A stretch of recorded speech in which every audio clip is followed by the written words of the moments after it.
Երբ Հիսուսը դեռ փոքրիկ էր և ապրում էր Նազարեթում, ձմեռը շատ խիստ էր,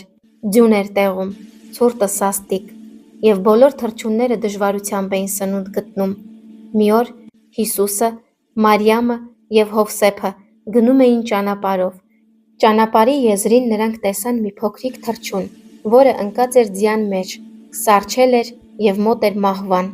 Հիսուսը կանգ առավ, խղճահարությամբ նայեց թռչնին և վերցրեց նրան իր փոքրիկ ձեռքերի մեջ։ Նա շունչ քաշեց թռչնի վրա, տաքացնելով նրան իր շնչով, և սրտին սեղմած պահեց, մինչև որ թռչունը սկսեց շարժվել։ Հիսուսի սրտի ջերմությունն այնքան մեծ էր, որ փրկվեց փոքրիկ թռչունը։ Երբ թռչունը կենդանացավ և թռավ, նրա կրծքին մնաց կարմիր բիծ Հիսուսի սրտի ջերմությունից և սիրուց։ Այդ ժամանակվանից ի վեր բոլոր Ռոբին թռչունները կարմիր կուրծք ունեն, հիշեցնելով Հիսուսի կարեկցանքը։ Ժողովուրդն ասում է, որ Ռոբինը Սուրբ Ծննդյան թռչունն է, նա միշտ մոտ է մարդկանց,